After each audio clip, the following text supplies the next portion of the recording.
Welcome back to another episode of Andrew's Garage, and today we're going to do another cost analysis of my beautiful 67 Chevy. This is from top to bottom, anything that's associated with cost on it. How much did it cost me to buy it, build it, and get it on the road? And I got the numbers and figures here, and it might surprise you, to be honest with you. So basically, I bought this truck 2 years ago out of a field in Ohio. This was probably one of the most cheap vehicles that I've ever bought and got back on the road, and did an LS swap. I could have done it cheaper with a small block Chevy, tenfold. But at least doing it this way, you have the reliability and the LS power, so that makes it nice. But to start off, I bought the truck in Ohio for $2,000 and did not run a drive. Came with the 292, and you see me try to get it running. And pretty much I'm going to start with the kind of exterior stuff and kind of the stuff that bolts in, maybe underneath of it, front and rear. So starting with the front end. So the front 72 model cross member with disc brake cost me $250. That's rough, old original stuff.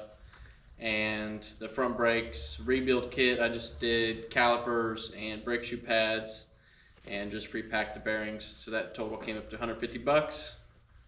I'll go jump to the rear end. So the rear end, I pulled the original one out. That was the Eaton rear end, and put in a 78 model 14 bolt full floater with 373s and a posi. And that rear end with new parts, that's included in the drum brakes because I had to rebuild both side drum brakes. That total comes up to $300, which isn't bad. Now, wheels and tires, I'm pretty proud of. These bad boys were $150, and the tires still had nubbies on them, so that's pretty nice. Now we're jumping around a little bit here to the wood bed and straps. So I did buy new straps for this 67, but the wood in the bed is non-pressure treated boards from Lowe's.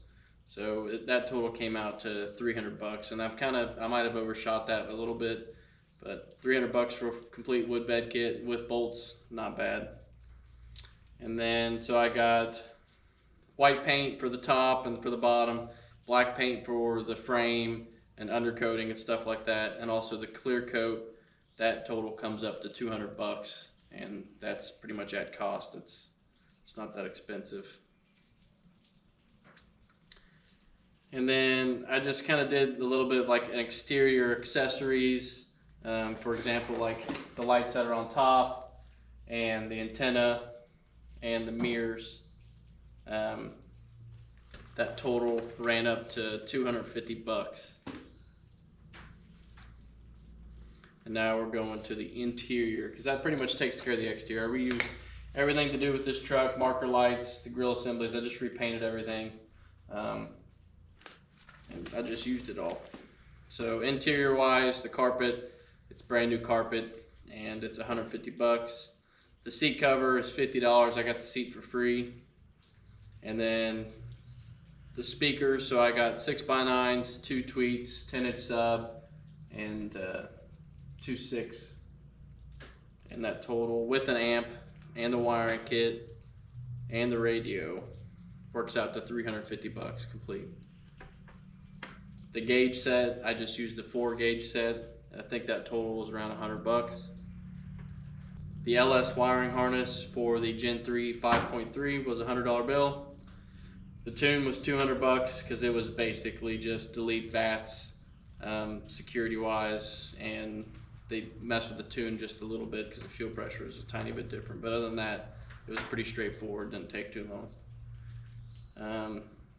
Then the actual truck wiring harness. So not only did I have to buy the LS wiring harness, I had to rewire this whole entire truck for headlights, taillights, turn signals, gauges, and stuff like that. And so that was $150. Moving on to the fuel system. So this is just the inline or the in-tank pump, the Corvette style fuel filter regulator, and the lines to get up back to here. And I did a returnless style. That total came up to $350. And I've kind of made it a little bit exaggerated just because I had to buy a couple pieces for like the filler neck and stuff like that. The fuel tank, it's $100. It's a 31-gallon Blazer tank, and as far as truck goes, that's the one I always use in a truck because how cheap it is and how easy parts are for it. especially now that I know you can buy a drop-in fuel pump for that Blazer tank that comes with everything you need. So that's pretty nice.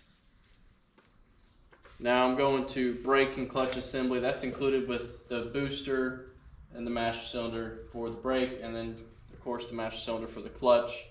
And the lines, I already had some laying around that was left over from some old projects, and I used easy bin lines, which are like 20 bucks a roll.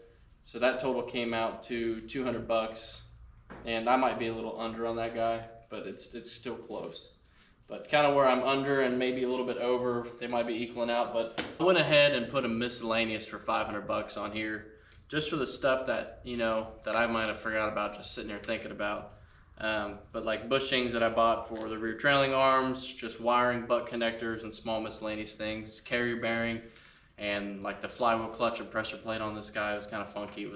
But it was still, it's under 250 bucks I think for the whole thing to adapt it over. So it's just small things like that that kind of add up over time that you don't think about in 2 years. So that's why I tacked it on there.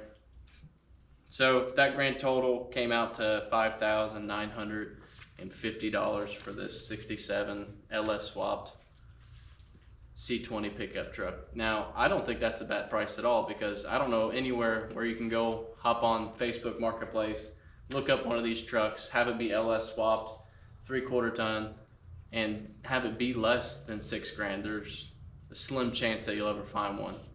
So, I mean, and then on top of this figure here, you think that if you're thinking that sounds expensive for this truck, that's not including the stuff that I sold, like the bench seat that I sold out of it, the 99 Chevy truck that I did and sold and got $650 out of it in scrap.